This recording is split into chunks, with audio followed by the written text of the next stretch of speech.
And now, the For Pete's Sake podcast, hosted by Rob Blackman and Joey Mulinaro.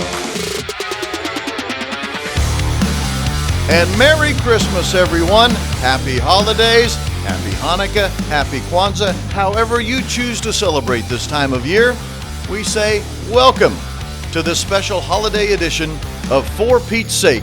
The official podcast of Purdue Athletics is presented by the Tom Wood Group. I'm Rob Blackman. He's Joey Mulinaro. And Joey, Merry Christmas to you. Merry Christmas to you, Rob. Looking great with your Santa hat. I'm glad we went all out festive here today. We did. Very exciting show. Coach Matt Painter, Joey Blaze. We talked a lot about Joey Blaze, specifically just his name, kind of, but we dive more into all about the All-American wrestler. Very exciting to talk to him coming up. Joey looking to be Purdue's first national champ in wrestling since 1992, and he is well on his way, undefeated this season. And last year, remember, he was the national runner-up. So we'll look forward to talking to Joey Blaze. Also, still some things we need to talk about before the show is done today. Dave Shondell and the volleyball Boilermakers, what a run for them, all the way to the Elite Eight. Purdue women's basketball is back to the winning ways. They've won a couple of big games here as of late, in big fashion, I should say. So we'll talk about that. New signees for Coach Odom and Purdue football. So there are a lot of things to get to. But one of the first things I want to get to is Joey mentioned my Santa cap. He's wearing his. If you'll notice here on the desk, I also have brought the Grinch Santa cap.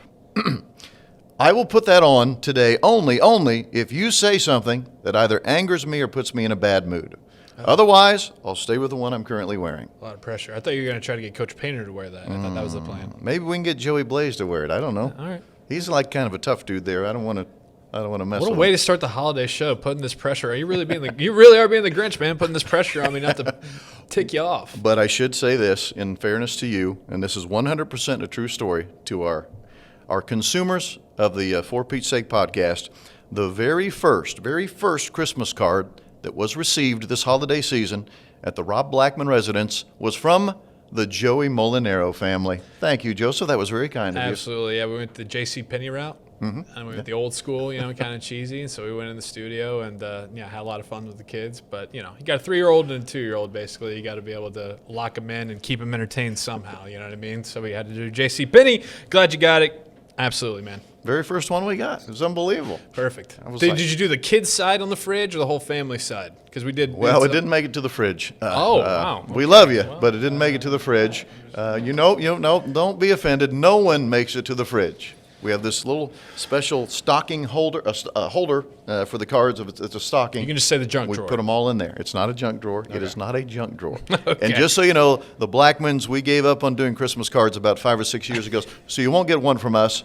Don't be offended. No one gets one from us. But thank you for yours. Well, you didn't get a Christmas gift from me, so how you feel about that? Well, I don't feel very nicely about that. All right. As a matter of fact. Wow, we started it off. Okay. With that, we'll take our first break. When we return, it's the Lafayette Limo Liftoff segment. This is For Pete's Sake, the official podcast of Purdue Athletics, brought to you by the Tom Wood Group.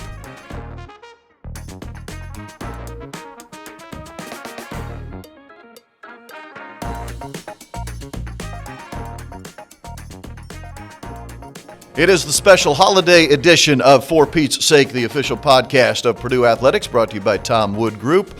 Rob Blackman with Joey Mulinaro. Time now for our Lafayette Limo Liftoff segment. Lafayette Limo, family-owned, women-owned, serving Greater Lafayette for over 38 years. Shuttles to and from Indianapolis and O'Hare airports 365 days a year. Make your reservations now at LafayetteLimo.com. Lafayette Limo, proud sponsor of Purdue Athletics. We must start, Joey, by giving a tip of the cap and a huge congratulations to Dave Shondell and those volleyball Boilermakers. What a run. What a run it was. Absolutely. Fell short. And you can't really say fell short because what a season it was. Like you said, Elite Eight, 27-7 overall, 15-5 in the Big Ten. And we know what an absolute powerhouse conference the Big Ten is at volleyball. And again, we talked with Coach Shondell a couple times now on this show. Yep. And the very first time we did, he said he had no idea what to expect this year. He didn't know what the fans should expect this year. And for that product to come out 27-7, like I said, make an Elite Eight appearance, be the only squad to beat Pitt in a set. Yeah, right. On their home court. Right. I mean, Pitt absolute buzzsaw. 5 straight Final Four appearances. So good. You know, my guy Big Ben Roethlisberger and his daughter were sitting courtside for that one because they're obviously Pitt fans, and rightfully so for what that they produce out there. But I mean, just an incredible run for Coach Shondell and his squad. Here's just a few more stats from this really magical year, this magical run to the Elite Eight. Concludes the year with a program record 5 All Big Ten honorees, a record 10 wins versus ranked opponents, a 19-3 start to the season, which has only been accomplished twice in the last 39 years of Purdue volleyball. 2 National Player Watch List additions and a National Player of the Year semifinalist, and of course that Elite Eight appearance. So I mean, just a round of applause all around for what the Boilermaker volleyball squad was able to accomplish here in 2025. Not bad for a team predicted to finish 7th in the Big Ten. Not bad at all. Not bad at all. Purdue women's hoops. Hey, they're back. They're back on the tracks. Let me tell you this: 2 blowout wins in the last 2 home games. Thursday, they beat Lipscomb by not quite 100, but it felt like 100. And then on Sunday, an 80-43 win over Dayton. Katie Gerald's and her ball club now 7-4 on the year. They're back at it this coming Sunday against Jackson State at Mackey Arena. That's a 12 noon tip for them. And Purdue football is back into the on our top of the mind awareness, I suppose, Joey, because signing day was just about a week and a half ago. Yeah, it sure was. 21 new additions coming in for the high school signing day for Coach Odom's program heading into 2026. You could break it down by, like I said, 21. Let's see, 10 of those on the offensive side of the ball, 11 on the defensive side of the ball. They come from 13 states, 4 players from the state of Indiana, 3 from Illinois. So Coach Odom has talked to us. He's talked in his press conferences about the importance of recruiting this area, recruiting the state, recruiting Illinois, Ohio. A lot of really good football products come from the high school ranks there, so he's able to accomplish that. So 21 new signees coming in from the high school ranks. Obviously, the transfer portal and everything is going to be happening still to come. People are announcing their statuses for that. But from the guys that he signed on National Signing Day, 21 for the Purdue football program. And, Rob, a big shout-out to Manny Powell, to Jack McAllister. Second team Big Ten honoree for Jack McAllister, and third team for Manny Powell. And then you have Charles Correa, Michael Jackson, Spencer Porth, Taj Rael, and they were all named Big Ten honorable mention for what they did in the 2025 season. So shout out to them as well. If you look at just conference games only, Manny Powell actually led the league in tackles. Pretty impressive stuff for him. One final note here before we take a short break and bring Purdue head basketball coach Matt Painter onto the program. And this comes to us from our Boilermaker diving team. Sophomore Avery Warble, finishing with a silver medal in the 1-meter springboard event in the USA Diving Winter Nationals, which just took place in Midland, Texas. And also a Jordan Rozebka, who's actually a Purdue graduate. Jordan was a competitor here for Purdue on the diving team in his days as an undergraduate. He's now graduated, but still one of our Boilermakers that we're quite proud of, and we should be, because he won the gold medal in the men's 10-meter diving event in those USA Diving Nationals. So a tip of the cap to both of those competitors. With that, we will take a short break. When we come back, the head coach of our Purdue men's basketball program, Matt Painter, joins us. What a start it's been for Purdue. Currently ranked in the top 10 in the country and trending the right direction. We'll talk to him about that next. Stay with us. This is For Pete's Sake, the official podcast of Purdue Athletics.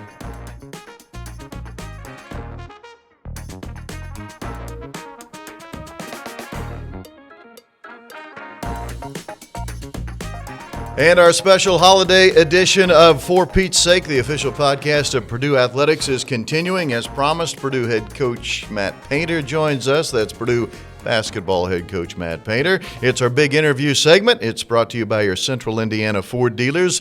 They are proud sponsors of Purdue Athletics. Visit your local Central Indiana Ford dealer today. Coach Painter, the Boilermakers are ranked inside of the top 10. They are currently 10-1, as you know, with the only blemish being a home loss to Iowa State a couple of Saturdays ago. So, very open-ended question here. Through 11 games, what have you liked? What have you disliked? Yeah, I think the number one thing that jumps out is just how much better we are rebounding the basketball than we were last year. Like, you always get compared, whether it's fair or not, to your previous season. And I think that's something that with getting Oscar Clough, getting Daniel Jacobson back from injury, and then Trey Kaufman really becoming one of the best rebounders in the country. After he was, he averaged, I think, 6 rebounds last year a game as our center, and he kept saying that once he had to deal with just the power forwards or those combo forwards, he'd be better, which I didn't really totally understand, but I guess he was right. So that's a great thing, but that's what jumps out to me more. It just makes you that much better defensively because people aren't getting as many second chance opportunities. And obviously we have a skilled team, but we've seen games where, our shots haven't went in. Like we haven't shot the ball well from 3 probably in, I think, 3 games in a row now. And so, if you can rebound and you can defend in those games you don't shoot as well. With that being said, we have done really well getting the ball inside. All right, we shot a great percentage from 2 in the last 3 games. So you just want to have that balance. Oscar obviously had a great game the last game. So your ability to score on the interior, your ability to shoot, and then we have the best playmaker in college basketball. And to have that balance is what we really, continue to work on, just to have a high efficiency, rebound the ball, and then be good on the defensive end. If you can get it to where your defense creates a lot of offense for you, if you can get it to where you're creating offense by getting offensive rebounds, you just don't make it as hard as yourself. If you just constantly have to score in the half court and you can't get second chance opportunities, you can't get transition opportunities, the game becomes a little bit too hard, especially when you go up against the likes of an Iowa State who played tremendous against us. But overall, I like where we are. Obviously, we're like anybody else in the country. We're not a perfect team, and you want to work on some of those things, but you also don't want to forget about, what brought you here. And for us, we've scored 82 points or more, I think. Correct me if I'm wrong, in every one of our games except the Iowa State game. Mm-hmm. And that's the telltale for a really good team is you're going to get in the NCAA tournament if you want to win a national championship. You're probably not going to shoot well in 6 games. There's probably going to be a game or 2 in there, and that becomes who you are.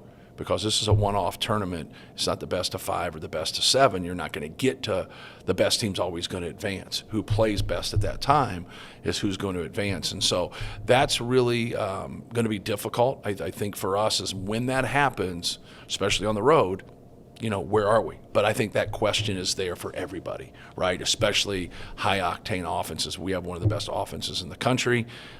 We've done really well and from an efficiency standpoint. But with all that being said, what happens when – hopefully it never happens. But when it does, which it will because it happens to everybody, we have to keep working from a defensive standpoint. So obviously we'd prefer to have one more win than where we're at right now. But at the end of the day, if that makes us a better team and we're better in March because of it, so be it. Can a result like the Iowa State game this early in the season, is that a way that you can turn that into a positive of, hey, we're not perfect. We have these things, kind of not a wake-up call, but just it serves something for you as the coach. Yeah, well, you're dealing with a team that forces the most turnovers in the country. So when you're sitting at halftime and you've gotten what you've wanted offensively, you don't know if you'd be there. And then so you say, okay, you got what you wanted and you're down 4. Boy, if you got what you wanted, why aren't you up more? Mm-hmm. We should have been up more at that time. We missed some open shots. Nobody's trying to miss an open shot. But when you don't make your open shots, you don't make your free throws, but you're at 5 turnovers at half. I think the rebounding was pretty equal because it was equal at the end. But then you get to the second half, and now you have 10 turnovers. Mm-hmm. So there's not a team in the country that doesn't deal with turning the ball over too much at some point. Whether it's a stretch, whether it's a game, it always can rear its ugly head. So us having 10 turnovers in the second half, them shooting at a 70% clip really magnifies the statement I made on the first segment, just in terms of that's who you are when things don't go your way. Can you find a way to grind this out? Well, I don't think we're going to beat Iowa State scoring 58 points. I don't believe that. So you're going to have to play better offensively. But our position as a coaching staff is we're here to generate good shots. We're not here to get upset when we take a good shot and we miss a good shot. You're going to, just do yourself in if you think and operate that way. Just take good shots and don't worry about it. So that piece, you don't get worried about. You're like, hey, keep getting that. But when you have 15 turnovers for the game and 10 in the second half, you're not even getting a shot. Right. And now they're going in transition. They're making fadeaway post-ups from 18 feet. They're making runners over Daniel Jacobson. And so it's like, hey, there's some – it was their day. And, like, they're very, very good defensively, but you saw that they have the potential to be very good offensively. Now they haven't played well offensively since they left here. And so, like, they played Eastern Illinois, they played Iowa, 2 common opponents of us. Even though we haven't played Iowa yet, we will. So, like, you know, kind of seeing those games and reading the comments, I think that's just kind of the human behavior of things. Like, can that loss, back to your question, really kind of magnify some things for us where we say, like, hey, man, we got to stay right here, or we got to make some improvements, obviously. And then, like, it's always for us, like, just get a good shot. Like, coaches kind of talk with it, and some, you know, and I've always talked to some people on our staff will say, hey, you can pass up average to get to good, which I'm a big believer in. But I'm not a big believer in passing up good to get to great, because sometimes when you pass up good against a really fabulous defensive team like at Iowa State, like Auburn last year, you don't get to great. You pass up good and get average. Well, you don't want to go down. You know, you pay more money to sit at the front of the plane. And so, like, now you're paying more money to sit in the back. So, like, I'm a big believer of that. We can't rebound your turnover. You know, take that good shot. If you make it, great. If you don't, we got a chance to rebound. Then if we don't do that, you haven't surprised us on your shot. You know, and now we didn't get the score, but now we can set our defense and we can get back. So there's a lot of good things if you stay process-based, which our guys do a really good job of. You mentioned when we started this conversation, Trey Kaufman-Renn, the rebounding numbers are up, which they are. Yeah. He's top 10 in the country in rebounding, about 10.5 a game. His scoring numbers, though, are down. Last year he was top 10 in the country, scoring 20.6 a game roughly in there. He's at 13.5 or so right now. Is that concerning, or is that just a byproduct of what he has surrounding him now? I think it's a byproduct of all of our guys. Obviously, we're very balanced. Fletch leads us in scoring. TK's right there. Then Braden. Then Oscar now with, you know, having a big game. So we have a lot of balance. If you look at our bench and CJ and those guys, you see how, like, the scoring goes there. And I think that's a good thing. I really believe that. I think if anybody if we have to run something late in the game, I think you feel comfortable running something for 4 different people. Like, you know, you just do like Oscar in one-on-one in the post, TK in his short roll, Fletch coming off a pin down, Braden coming off a ball screen. I think you feel comfortable. I feel comfortable with that. And then I think a lot of times when you have balance, what comes into argument is, well, who's your go-to guy when, you know, get sticky? Like, where are you going to go to? Like, that to me doesn't bother me. I know Fletcher's not scared of that opportunity. I know Braden's not. I know TK loves it. You know, Oscar's a guy that gets a lot off the glass, but he showed when people are just going to play one-on-one that he can score. You know, the basketball. So I think that balance for us is really good. And I think with TK, I think water finds its level. I think he's going to have some high-scoring games for us this year, and things just balance out. Maybe he doesn't get back to averaging 20 points a game, but at the end of the day, it's Purdue, and it's our efficiency as a group. Is Oscar Clough, did that take a little bit of process for him to kind of get comfortable in a new environment? And you feel like he's starting to, I mean, obviously he's perfect from the field on Saturday. Right. You feel like he's really kind of coming into a little bit of a comfort zone here? Yeah, and I think it's the comfort level also of the coaching staff. And you know, you're returning 2 guys that were All-Americans. You're returning another guy that is one of the best shooters in the country, if not the best shooter in the country, especially on the move or especially in transition. So, like, blending into that, like, on the glass is where he's needed the most. And now you can kind of see if you're going to take some things away from us against elite people, well, then you can just kind of go to him if they're going to stay one-on-one and let him, you know, go to work. But it also lends to, you know, probably needs a little bit more of an opportunity and some post-ups in getting the ball down there, especially if people are going to stay one-on-one. The thing with him, and you see his assist-turnover ratio, is the fact that if you do throw it in there and they do double, like, you know, he's a willing passer. TK's a willing passer. Like Braden is the best passer. So, like, when you have those type of guys there, Fletch understands what's going on, moves the basketball when it's not there for him. And so, like, when you have that in your group, you bring in a guy like Omer Meyer that can pass the basketball. CJ had a really good pass in the Marquette game. So when you do that, like, that's contagious. Like, just like playing hard is contagious, just like defending is contagious, sharing the basketball is contagious. And it just makes for, you know, a healthy recipe for success. You mentioned earlier, too, offensively, how good you have been, averaging 85 points a game. You know, defensively, We only played 11 games. 6 of the 11 opponents haven't reached 60 points. That's a heck of a number. 6 of the 11 haven't even gotten to 60. Are you that much better defensively this year, you think? I think because of the rebounding, yes. And then I think Daniel helps subbing in. Oscar's a really good ball screen defender, and that piece helps.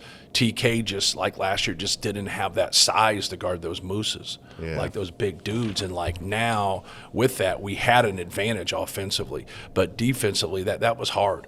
You know, that was really, really hard for him. We had to scheme entirely too much, and at times it really helped us, and then at other times it didn't. And so, like, you know, we're excited about our length. We're excited about that. But at the end of the day, we have to do a good job on the basketball. We have to score the basketball, keep the ball in front of us.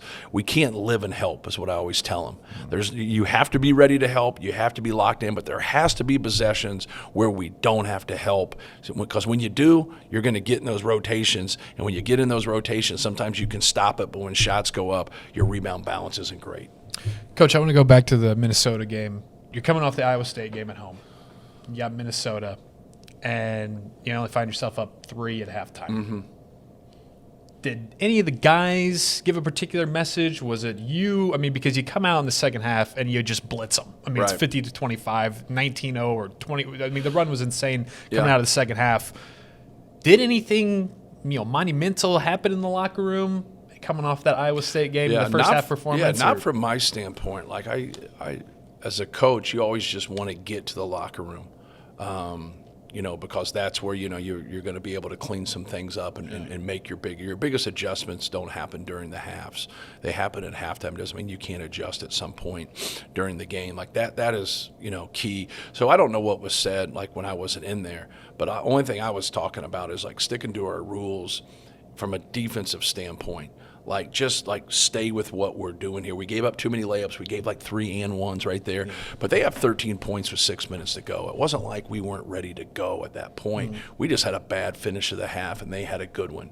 But we couldn't give layups. We had a particular way we wanted to guard their action. And when we did that and we were aggressive and we had our hands up and got some deflections and got some steals, that really led to offense at the other end. But no, it was a really good start of the second half. That 10 minutes right there, that's about as good as we can play. I know you were awfully excited about Braden Smith when you recruited him out of Westfield. But here we are, just this past weekend against Marquette. He became the second player in the history of college basketball. 1,500 or more points, 850 or more assists, 550 or more rebounds. Only one other player has ever done that in college hoops.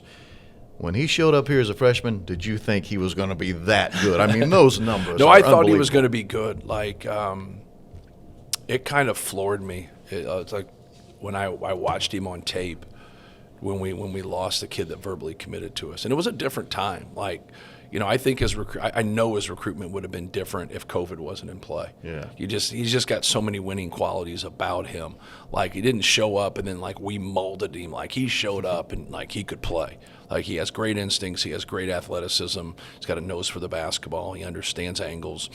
Obviously a very, very good player. But to be able to be where he is numbers wise, it's like saying you recruited Zach Edey. Did you think he was going to be a 2-time National Player of the Year? Well, of course you didn't. But you don't want the answer to be like you didn't believe in somebody. Yeah. But like to say, did I think like he's going to be first-team All-American, unanimously as a junior? Like that's a pretty hard, tough like guesstimation for someone I never saw live. Like when he signed with Purdue, I never saw him play live. I just saw him on tape because of COVID. A lot of people had talked to us about him, and when I started watching him, I'm like, hey, the little dude from Westfield's better than all these guys. I said, now I don't know if the tape is tricking me here a little bit, so I started doing my work and calling people and talking and getting right down to it. And then like when I started to hear some of the things that how they, some guy used the word savant. And I said, well, I know what a savant is. Like Calvin Murphy, Pete Maravich, those guys are basketball savants. Like he's that. And the guy was like, yeah. And I trusted the guy. And he was like, yeah, he's that. Mm-hmm. And I was like, and he said Scott Skiles. I'm like, hey, hold on here. Like he's up here. I go, Scott Skiles was first-team All-American. He's a first-round pick. was a really, really good NBA player, was tougher and tough. I said, that's a big thing. He goes, I'm just telling you, man, he can do it. And I was just like, okay. And I kept watching. I was like, man, this is it. Like, let's try to get this done right now. Yeah. And so, like, yeah, he makes the game sometimes seem easy. And when you go back and watch film, you're like, how in the hell did he do that? Like, how did he see that? Yeah, I call him a wizard. Yeah, like it's fitting. All those superlatives are fitting. Are you tired of the behind the back passes yet? You tell him to knock that off? You know what? I Until it think gets a turnover. you get like older coaches, and you get there and you get some things that like stick in your craw. My whole thing as a coach that's done it for a while is the results. Yeah. You know, like he doesn't turn the ball over all the time. Like he threw the behind the back pass to me during Iowa State. Yeah. I was open, but like, yeah, don't throw to somebody who's not in the game, and don't throw to somebody who's a bad player. I was a bad player. So, but no, like think about his behind the legs pass through the seams there when he comes off a ball screen when people are playing in the drop. Like think about that. How many times has he turned that? I've never seen him turn that pass over, ever. Practice games ever. So like that's the thing. Like we talked about like heel toe shooting, 1-2 step shooting, staying into it, and it's the contrast of jumping 2 feet behind the basketball, and each one more jumped 2 feet behind the basketball when he shot the ball instead of 1-2, and we had taught heel toe, and those guys were like, hey, are you gonna like say something to him? I said no. That ball keeps going in. Yeah. Like, you know what I mean? Like, who cares? Like, so for him, like, obviously he can do some things that are unconventional, but, you know, stay process-based. His results are very good. Last thing from me, you mentioned, you had a chance to see Iowa play. I'm assuming you've probably seen most of the teams in the Big Ten play at this point. Yeah. We're 10 or 11 games into the season. Who looks to be the teams that really impressed you? And you're like, hey, this is a team that's going to be good enough to win the Big Ten. Yeah, Michigan, without question. Michigan's like very, very good. Them in Arizona, obviously Duke, UConn, Iowa State. Like those are the people obviously ranked ahead of us. So that's just like genius on my part. But like they're deserving. Like all those teams are special, and then I think there's about a handful of others that could make a run for it. And obviously they talk about that December 6th ranking, right? The 12 teams right there. That's pretty cool that someone pulled that out of the weeds. I'm just glad that we're in it. And but no, like our league is very, very good. You mentioned Iowa. Like he's a fabulous coach. I enjoy watching them. It reminds me the way he coaches and the way he goes about things and how his team plays, like Brad Stevens' teams. Wow. And obviously that's a compliment. And like their grit, like their toughness, like how they piece it together. Sometimes they're a little undermatched, but they're not undermatched in their effort and their toughness. And you can. They just got their shit together. You can see that. He's a very, very, very good coach. But Michigan, man, the way they beat Gonzaga, like golly, like you understand, Gonzaga's one of those teams that can get there. They're one of those teams that could be a Final Four team, and for them to be able to beat them on a neutral court like that. But just seeing their games, you want to get – like we're not an elite defensive team. We can play well defensively, but we're not an elite defensive team. Michigan's an elite offensive team. They're an elite defensive team right now. And so, like, the one thing about your league is that you'll see a lot and watch a lot about that. It's like watching Michigan State. Like Michigan State and Tom Izzo have just made our program so much better. Just because, like, can you rebound with Michigan State? Are you as tough as Michigan State? Like, so, like, when you get to a certain level with a particular team, like Illinois, like, man, they can score the basketball. And the young kid is a really good player. And, like man, they're Boswell. I could go on and on about it. I'm not going to go through every person on every team. But, man, the talent level's there. Like Indiana, when DeVries and Wilkerson got it cooking, man, they're good, man. Like they're a good team, and obviously, like I said that after the Iowa State game. I said when your top three players don't play well, like how can you beat a good team? Well, you can't. You probably can't, right? Yeah. And so, like it's like being on the road's different, but like being at home, like it doesn't guarantee a win either. So our league is tough. I feel bad about like Washington is really. their talent level is up. Like UCLA is going to be a tough out. USC, getting those 2 transfers. We saw Rodney Rice last year. We saw Chad Baker-Mazzario. Those 2 guys are really, really talented, really good. But they've pieced together a good team. They won Maui. So, like, you could just, like, go on and on. Ohio State, Bruce Thornton is tough. Martinelli at Northwestern, his ability to really score the basketball. So I didn't even mention Nebraska. Nebraska's fabulous. Undefeated. Undefeated. Yeah. But, like, you see, I just like how they're in tune defensively. I like their toughness. They have good pieces. You can see role definition is there for them. Everybody seems to understand their role and how to play Rink Mast, getting back and getting healthy. He has given us problems a couple years ago. So, like, I don't think I've left too many people out. It's hard when you got 18 teams. Right? Yes, kind of motor did a really good job with to it. motor through the everybody in your league. And kind of get some things figured out. But the league is going to speak for itself in terms of the schematic ways each coach goes about things. I always say that, like, don't come to your answer. Let your answer organically come to you when you're playing an opponent. Watch what other people do. And sometimes what other people do, they have success with it. Maybe your personnel can't do that, and that's where you got to go another direction. But if it can, like, don't overthink it. Like, just stay right there. It seemed to bother them, and so I think a lot of that kind of handles itself. The problem is you got to play some people too early and get things figured out for yourself. Wisconsin's our next Big Ten game, and they're skilled, and Blackwell's good. Nick Boyd's a great player. I got a chance to watch him finally for a full game other day, and so, like, they're good, and they got skills sprinkled around that. Nolan Winter's back, and so they're always going to be a tough out. Real quickly, I wanted to get to a special Harry's Hot Seat Christmas edition with Coach Painter, but obviously I got a Harry's waiting for me back at the office, so this is perfect. All right, cool. Well, real quick though, I wanted to give let you talk about Auburn, big one in Indianapolis and Cambridge. What to expect from Auburn this weekend? Yeah, very talented. Obviously, Pettiford at the lead guard. Keyshawn Hall coming from Central Florida, who's probably going to lead the SEC in scoring. I think it starts with those 2 guys. They've pieced together a good team. They had a really tough loss early in the year to Houston.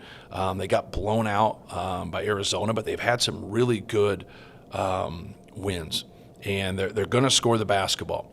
And they're going to make it tough on you. They run good stuff. Obviously, Steven has taken over for his dad, but it's the same stuff. It's the blueprint, man. And they're hard to go against. They really, on misses and turnovers, they really look to push the ball. On makes, they're going to run their stuff. And we really struggled guarding their stuff last year. So it's going to be important for us to do a better job of executing offensively, but also do a better job defending them.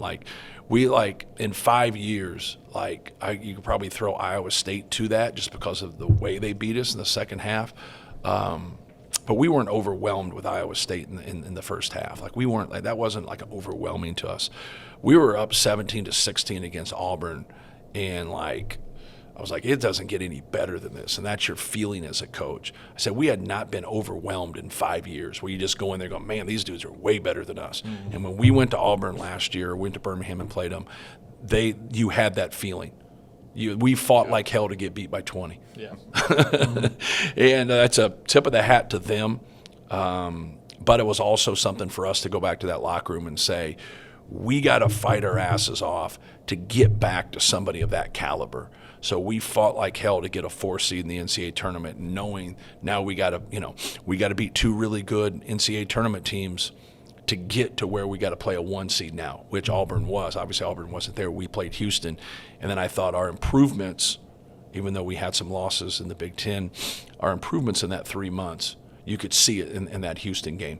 But I thought we did a better job of scouting in the Houston game than we did in the Auburn game. We just weren't ready as a team to defend somebody of that caliber and to execute against that caliber. But it was also great for us. Hopefully, like you mentioned earlier, the silver lining of an Iowa State loss is hey, this can happen again. And I've talked to our guys about it when we play maybe a team that's a little bit less than us or whatever. You got to have a competitive fear.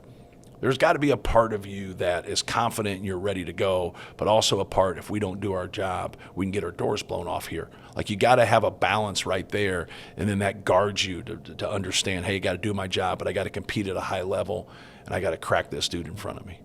All right, Harry's Hot Seat, a special holiday edition. I was too afraid to do it with you the first time that you came on, so now I feel like we've built a little bit more of a Bought a rapport. nightlight. You're not scared. You're joining the likes of Braden Smith, Fletcher Lawyer, Coach Shondell, a few others, Ryan Brown. Anyways, all right, Harry's Hot Seat, Coach Painter, Christmas edition, holiday edition. All right, is Die Hard a Christmas movie? Die Hard Christmas movie? Is Die Hard a Christmas movie? Yeah, Die Hard is a Christmas movie. Okay. Favorite Christmas song of yours? The Adam Sandler song. The Hanukkah one. Yeah, Perfect. without question. Yep. All right. Favorite holiday movie? I really don't have one. Kind of watching other things at this time of year? Whatever like pops up, like if I'm flipping around, like whatever. Like, there's nothing that. Shawshank Redemption is my favorite movie.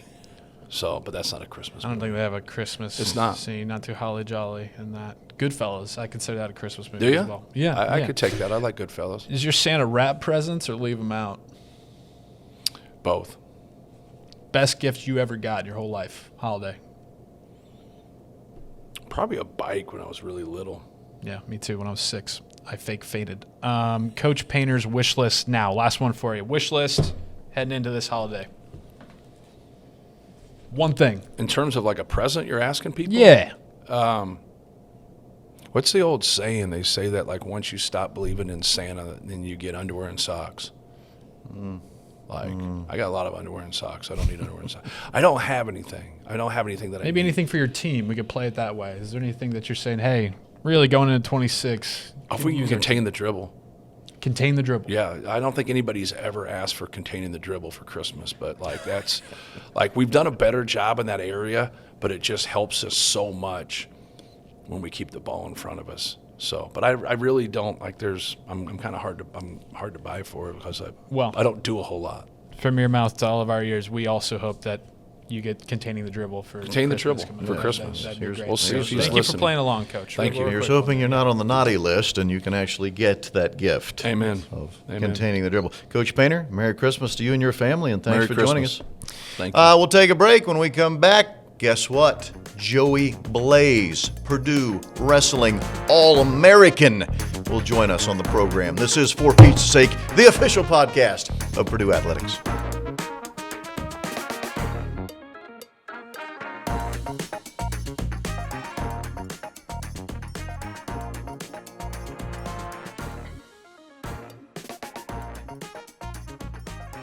The special holiday edition of For Pete's Sake, the official podcast of Purdue Athletics, continues, and as promised, how about a Boilermaker All-American wrestler to join us here on the program? He is Joey Blaze. He is sitting to my immediate left, and he already is about to become one of my all-time favorite guests on the program because he has said before his segment is done, he will wear the Grinch Santa hat that I thought only I would be wearing today, but thank you, Joey. Thank you. Look at that. It's a good look for Joey Blaze. Welcome to the program. It's not often we have an All-American on the program.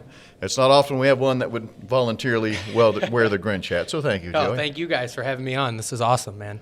What a Purdue career for you already. Last year, a national runner-up in a different weight class, of course. You've moved up a weight this year. We'll talk about that in a minute. But I would like to start right there with the fact that you are a national runner-up. You are this close to last season being a national champion. One would assume that naturally you'd want to stay at the same weight because you had had so much success there in that weight last spring. And you say, no, what's best for the team is if I move up a weight class. You chose to do that. First of all, how unselfish of you, number one. But secondly, why did you make that move? I think personally for me, it's just a better weight class. I was pretty big for 157. I was losing a good amount of weight. And then just also overall, like Stoney Buell, who was our 65-pounder, who's now down at 57, is seeing really good results there. So I think that also helped him with his career since it's his senior year. So I think just overall it was important. Like I'm more healthy now wrestling up at 165. I feel good. And then also it helped our team because we just got a got a good group of guys that are trying to work hard, and Stoney coming down to 57 worked better for our team. So it's not like, I don't know, it's not really selfish, I feel, or it wasn't like too selfish of a move or unselfish of a move. It was just kind of the best thing for both of us. We talked with Coach Ursuline about how people think about wrestling. I especially, think about always cutting weight. Mm-hmm. Got to be cutting weight, losing weight. And now you're putting on the weight. Yeah. It's a nice little treat, right? What changes were made in the diet, maybe in the workout routine to help get you back up there? Yeah, I think so I was pretty big for 57 naturally, so I haven't put on too much weight. I've probably only put on 5-10 pounds. Okay. But I would say it's cool. It's like a whole new aspect of wrestling. Like, I actually have to worry about eating enough, sleeping enough. Like, all the recovery things are almost more important now because I'm wrestling guys that are bigger, and I'm putting like a little bit more of a strain on my body. So, I think it's pretty cool. And I also have to, being able to eat more is it's like a blessing in disguise, especially for wrestling, because you got a lot of the guys that are sucking down and cutting weight and not having fun, and I'm sitting over there now with a smile, just kind of laughing. So it's good. It's a good flip, because last year I was the guy that was like, "Don't talk to me. I'm trying to make weight." Sure. But now I'm all happy and smiles, so it's good. Nice. You reference wrestling, in wrestling it's great that you can just eat all you want. Actually, that's any walk of life, Joey. You can just whenever you want to. Me and Rob do. We have no problem, wrestling or no wrestling. Hey, what about the fact that the Purdue wrestling team, and we talked to Coach Ursuline about this when he joined us, is really on a roll right now? Finishing 13th as a team in the national championships last year, highest finish for Purdue in a very, very long time. Obviously, you're a very talented wrestler, and obviously you're the straw that stirs the drink for our Boilermakers. But, man, you have a lot of talented teammates surrounding you, don't you? Yeah. Oh, yeah. I think I like to put it as, I'm very imperfect, and my teammates kind of help me be perfect in the way of every day, during the week, I couldn't do what I do on the weekends without them. And I think that everybody keeps seeing the progress that we're making through guys like Brody Bowman, Stoney Buell, just our whole lineup. Are guys that want to come in and work and be the best. So it's really easy to be around people like that. And I think for me personally, I wouldn't be where I'm at without any of them, especially Coach Ursuline and the coaching staff too. I think that's another good point is we just have such a good coaching staff of people that genuinely care about you, and they genuinely care about me. So I think that's honestly what's elevating me as the teammates and the coaches. It's not really me. And wrestling's one of those sports, is it not, where you really feed off of one another as teammates. The competition is so fierce in practice, right? Yet when it comes time for the actual, the wrestling, the match, it only makes you better. Yes? Yeah. Oh, makes it way better. I think healthy competition's always good, and then especially in a sport where it's one-on-one. You don't get to blame your teammates or blame anybody really. So you have to kind of eat it on the chin every time you go out there. So you got to be ready to put it all out there. And I think with what we do during the week, it's really easy to put it all out there because you know that you're working pretty hard and that you know that you're doing the right things. What's a day-to-day practice look like for a All-American Big Ten wrestler? How long we talking? What kind of conditioning? I mean, because it seems like from an outside perspective, from what I remember my buddies in high school wrestling, it's got to be pretty intense, pretty wild, right? Yeah, I would. We usually do like a lift and a practice every day, which the practices are usually pretty intense, but I would say it usually depends. Like today, for example, we were only in there for an hour and a half, kind of doing light drills, just kind of focusing on only an hour and a half, focusing on technique, focusing on stuff like that. But then we have days like Saturday where Ursuline really puts you through it, and you kind of want to quit, especially for someone How so? like me. Just all conditioning, you're running, you're sparring? Live wrestling, which is pretty much it's match simulation. Okay. And then on Saturday, he added in a bunch of things. It was almost like a circuit. You started going live, and then you drilled as many takedowns as you could for a certain period of time. Mm-hmm. Then you got up on your feet, and you hand fought, which is hand fighting, which is just no shooting. So no trying to take the guy down, just trying to beat the guy up almost. And then stance and motion on that. So that was after that. So that stuff's pretty tough. And then Ursuline, for me personally, he rotates guys in on me. So I usually have two fresh people. Get different looks. Yeah, coming in and pushing me. So I think wrestling, it's some days are easier, which they're still hard, but they're easy in the way of you're done and you're like, I could go do something the rest of the day. And then you have those practices where you're like, I want to go melt in bed for the rest of the day. Like, I don't want to move. Sure. I want to talk to you about the fact you are the reigning Big Ten Wrestler of the Week, and for good reason. You are the only Big Ten wrestler that went out to Las Vegas last weekend and won your weight division. You were a champion in your weight class in the Cliff Keen Invitational. For those that don't follow wrestling closely, that is the premier regular season event in college wrestling. I mean, outside of the NCAA tournament, that is, if you're going to go win an event, that's the one to win.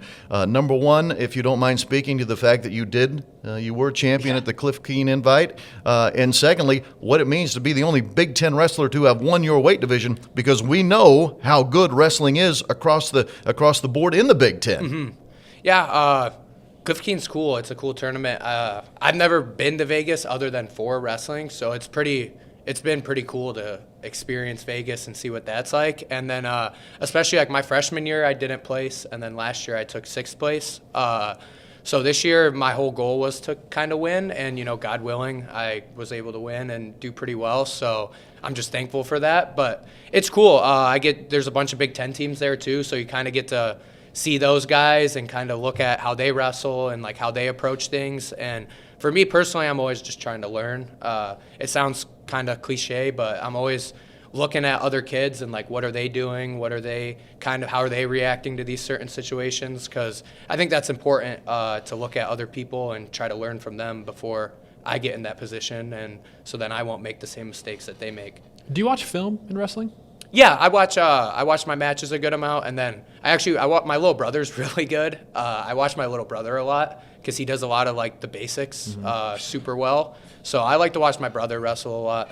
Nice. What's his name? Marcus Blaze. He wrestles at Penn State. He's a freshman. He's a beast. Oh, wow. And what weight class? 133. Oh, so he's you tiny. wouldn't have to. You wouldn't have to meet up against him in the. No, So yeah, I you took still all got the the upper food. hand like over the holidays? Oh, and still yeah. whoop up on him a I'm little big bit? brother. I got him. There you go. Nice. I would love to see the wrestling matches that happen in the living room at your house over the years as you boys were growing up. I can only assume they were A pretty lot of intense. broken lamps, a lot of stuff like that. But no, it's fun. It's a blessing to have someone like him in my life that likes wrestling as much as I do, or probably likes wrestling more than I do. So it's cool to have him. You're originally from Perrysburg, Ohio, which is a big football state. Were you ever into football or any other sport outside of wrestling? Yeah, I played sports all through middle school, but I lived in Michigan. I moved to Perrysburg my freshman year of high school. Gotcha. But yeah, I played sports growing up, but nothing really ever stuck, I would say. I wasn't like much of an athlete till freshman or sophomore year. So when I started to become an athlete, like I was already only solely focused on wrestling. So it kind of helped me, I think, jump in my wrestling career too. My high school coaches always wanted us to try to wrestle because they said it'd make you a better tackler. Oh, Obviously. for football, oh, yeah. I mean, Yeah. obviously. But I know it's a very different form of wrestling here, but we have a wrestling voice in the building, so I have to ask, did you follow John Cena's final match? I did. Yeah, Our what whole team thoughts? watched it. Really? Yeah. Yeah. Were you disappointed? Yeah, I kind of gave up. I mean, wasn't this thing never quit? I mean, I was a little disappointed, but I also saw that wrestling, it's kind of like the rite of passage that you go out in Yeah, your you final take the match, right? Yeah, I mean, it was a good career. He's like, for me, he's like my childhood hero, man. I love John Cena. You couldn't see him till like last night. I know. Were you guys all in the living room doing the? Yeah. 4 kids on our team were like dressed up for it. Like they had the John Cena fits on. They were ready. No, it was awesome. Yeah. But yeah, it was kind of sad to see him go out on an L. It was. Last thing I have to ask you, though, because I talked with Coach Ursuline about it, and he confirmed your name is real. It is Blaze, Joey Blaze. I mean, I feel like you got to just have some really good opportunities lined up here for different marketing. And I mean, they got to be coming to you with all the possibilities of Blaze, right? I mean, if anybody wants to, I'm always free for Ready? it. Yeah. Uh-huh. But can we make that happen? I mean, Blaze Pizza, for God's sake. Yeah. Like, what are we doing? LeBron owns that, right? He's got stake in there. I think so. Yeah, let's get a hold of LeBron. Okay. Let's make that happen. Let's do it. Somebody call 911. Joey Blaze burning up the wrestling mat? Come on. What do we think? I like that. Let's go. Hey, we got KG to get traction with Kevin Garnett. I don't know if you're familiar with Kevin Garnett. Yeah, Kevin Garnett. He was noticing our pod, so maybe we can get that out there, and LeBron can get Joey Blaze a little Blaze partnership.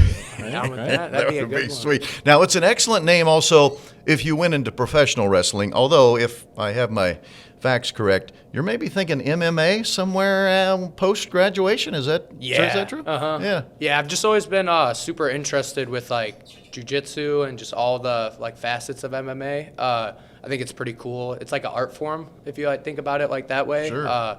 You can be whoever you want and create whatever you want when you're doing stuff like that. So I've always been just interested in it, and I think that for me, it's something I got to try because I have the skills and I have the ability. So I feel like if I wouldn't try, that'd kind of be like a disservice to myself. Yeah. So what I'm getting, Rob, is that he's the guy you don't want to bump into at the bar. Well, I don't go to the bars anymore. I'm so old. But yes, if I did, I would not. I'm just thinking this. You were with Team USA Wrestling this summer, weren't you? Yep. So the Olympics, is that maybe still the dream too? Yep, 2028. That's the go. goal. I want to try to wrestle through that and make the Olympics. Wow. Fantastic. Well, I feel like you're well on your way. Yeah. Hey, man, we Trying. really enjoyed visiting with you. I mean, again, it's not often we get, All-Americans. Yeah, we've had Braden Smith on the show with us, but an All-American from our wrestling team, a guy that was a national runner-up last year, and you're off to an undefeated start this season. I know you're one of the favorites to be a national champ this year. I know we're still a long way away from March, but continued success to you, and thanks for joining us, man. It's been Thank you guys. Be really pulling for you, enjoyed pal. visiting with you. Joey Blaze, everybody, Purdue Wrestling All-American, and right now one of the front runners to maybe be a national champ this coming March when the NCAA Wrestling championships take place. We'll take a short break, and then we'll come back. Joey Mulinaro, not Joey Blaze, Joey Mulinaro, and I will wrap it up when we return. This is For Pete's Sake, the official podcast of Purdue Athletics.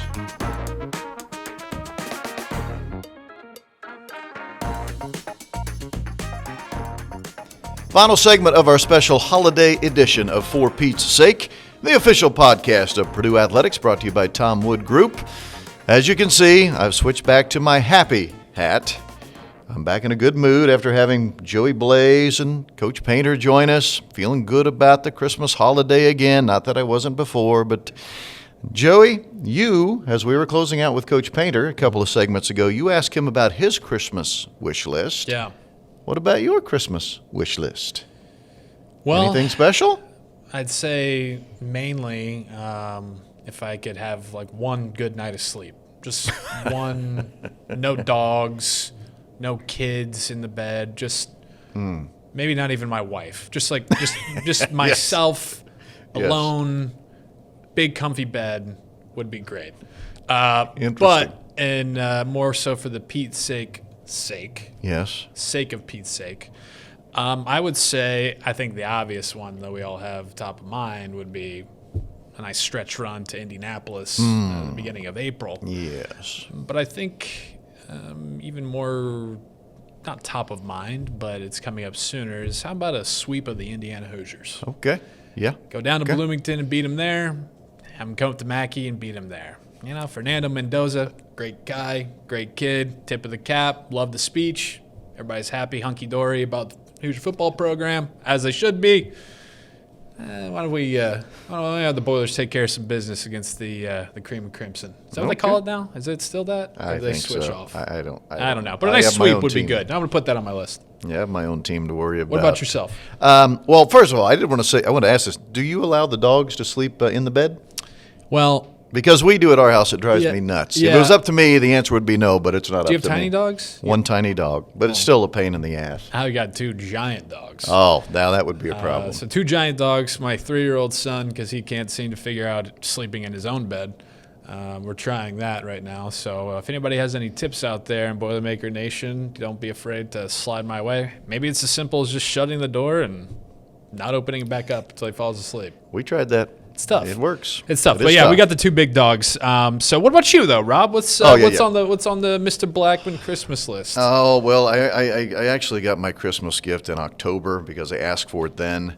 I wanted new golf clubs, and that is what I received. I said, just make it a birthday, Father's Day, Christmas, all-encompassing one gift. And so I've already received my gift. So I don't really ask or have anything that's on the list for Christmas, other than I'm like you. I wouldn't mind seeing our Boilermakers, bring in, 2, 3, 4 trophies before it's all said and done here this academic season.